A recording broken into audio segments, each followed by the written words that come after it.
Praise the lord. ఆలోచన సరళిని చెరపట్టుట ఎట్లు?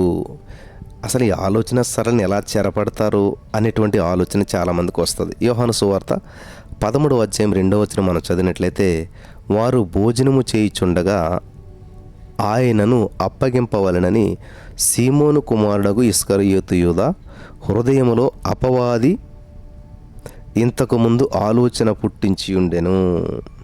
వింటున్నారా? మన ప్రభు ఆలోచనకర్తని యెషయా 9:6లో మనం చదువుతూ ఉన్నాం. అపవాది అనుకరణకర్త. ఆలోచనకర్త ఎవరు? మన దేవుడు. అపవాది గడు ఏం చేస్తాడు? అనుకరిస్తాడు. వాడికి ఆలోచించేటువంటి లేదు.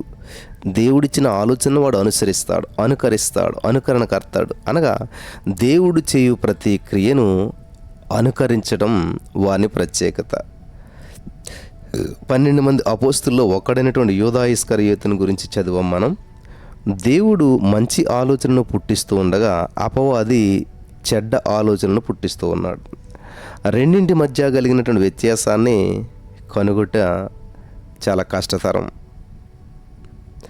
సాధ్యమైతే ఏర్పరచబడిన వారిని సహితం అపవాది మోసపరచును అని మత్తయి సువార్త 24:24లో మనం చదువుతూ ఉన్నాం. సామెతలు 23:7లో ఒకని హృదయము ఆలోచనను బట్టి, ఒకని హృదయ ఆలోచనను బట్టి అతడు ఉంటాడు అనేటువంటిది సామెతలు 23:7 యొక్క సారాంశం. అదే ఇంగ్లీష్ భాషలో as a man thinketh so is he. అయితే తెలుగు తర్జుమా ఇలా ఉన్నదన్నమాట. అట్టివాడు తన ఆంతర్యములో లెక్కలు చూచుకునేవాడు. తినుము త్రాగుము అని నీతో చెప్పునే గాని అది హృదయంలో నుండి వచ్చిన మాట కాదు అని సామెతలు 23:7లో మనకి అనిపిస్తూ ఉంది. ఆంతర్యంలో లెక్క చూచువాడు, ఆలోచించుకునేవాడు మనఃపూర్వకంగా తినుము త్రాగుమని చెప్పజాలడు. అతని హృదయము దేనితో నిండి ఉన్నదో దానిని బట్టే అతని నోరు మాట్లాడుతుంది. అవి హృదయం నుండి వచ్చినటువంటివి కాదు. సర్ప సంతానమా, మీరు చెడ్డవారయిండి ఎలాగూ మంచి మాటలు పలకగలరు? హృదయమందు నిండిండు దానిని బట్టి నోరు మాట్లాడను కదా. సజ్జనుడు తన మంచి ధననిధిలో నుండి సద్విషయములను తెచ్చును, దుర్జనుడు తన చెడ్డ ధననిధిలో నుండి దుర్విషయములను తెచ్చును. మత్తయి సువార్త 12వ అధ్యాయం 34-35 వచనాలు. అవును కదా. ప్రభు దయతో మానవునికి సంకల్పనా శక్తినిచ్చాడు. తద్వారా మనసు అనేటువంటి తెర మీద చిత్రం వలె కొన్ని సంఘటనలు చూస్తూ ఉన్నాడు. లాభము, నష్టము, మేలు, కీడు, ఆశీర్వాదము, శాపము అనేటువంటి అంశాలను పరిశీలిస్తూ ఉన్నాడు. ఇటువంటి తలంపులు, ఆలోచనల నోటి నుంచి వచ్చు మాటలకు రూపమిస్తూ ఉన్నాయి. వాటిని అనుసరించి సమస్తమును అతడు చేస్తూ ఉన్నాడు. దేవుని బిడ్డలకు దయచేయబడు కల్పనాశక్తి, ఆలోచన సరళను బట్టి వారు ఎక్కువగా బైబిల్ గ్రంథాన్ని ధ్యానిస్తూ ఉన్నారు. కాబట్టి వారి యొక్క పనులు సఫలమవుతున్నాయి. కీర్తన 1:2లో. నా ప్రియమైనటువంటి సహోదరి స్నేహితులారా, మీ జీవితాన్ని మలచి అభివృద్ధి మార్గంలోనికి నడిపించేటువంటిది మీ హృదయమందు పుట్టు ఆలోచన సరళే.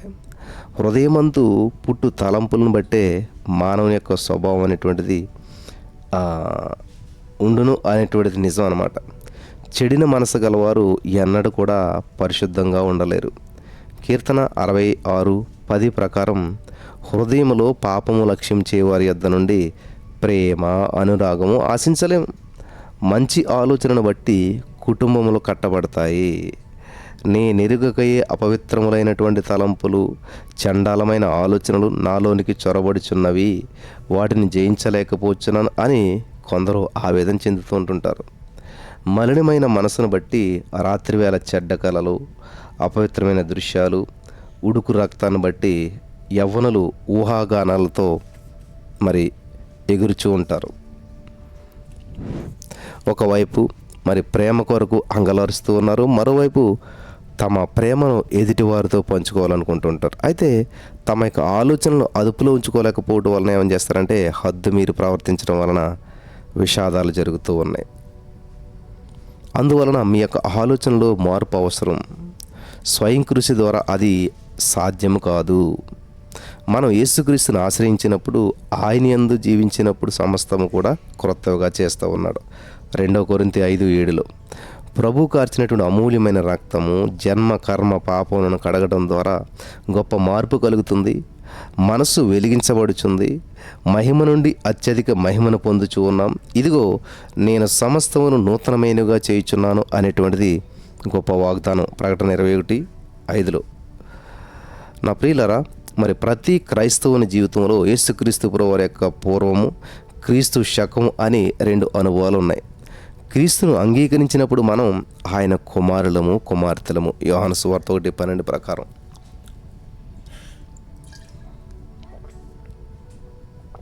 అంతేకాదు, అప్పటి నుంచి మీ మనస్సు మారి నూతన మగుట వలన రూపాంతరం పొందడి అనేటువంటి సలహాను శిరసా వహించాలి.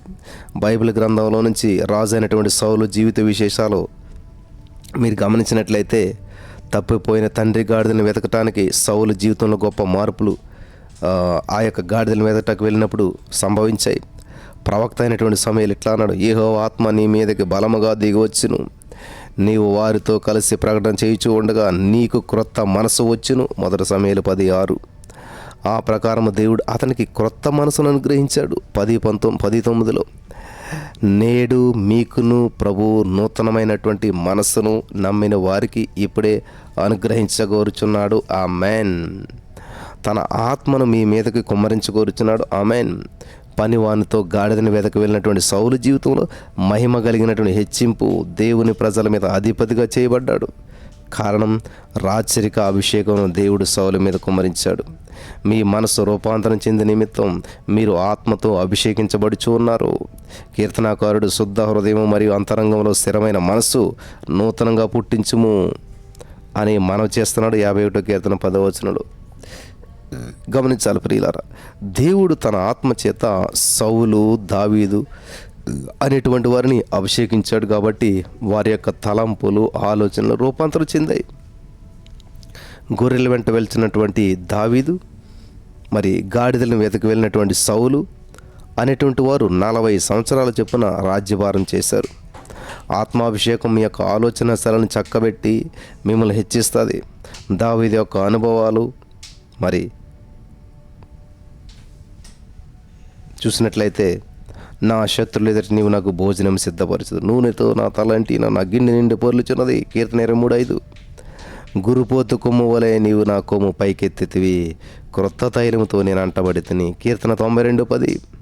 అవును, నూతన మనస్సు, నూతన ఆలోచన సరళి కొరకు ప్రార్థించండి.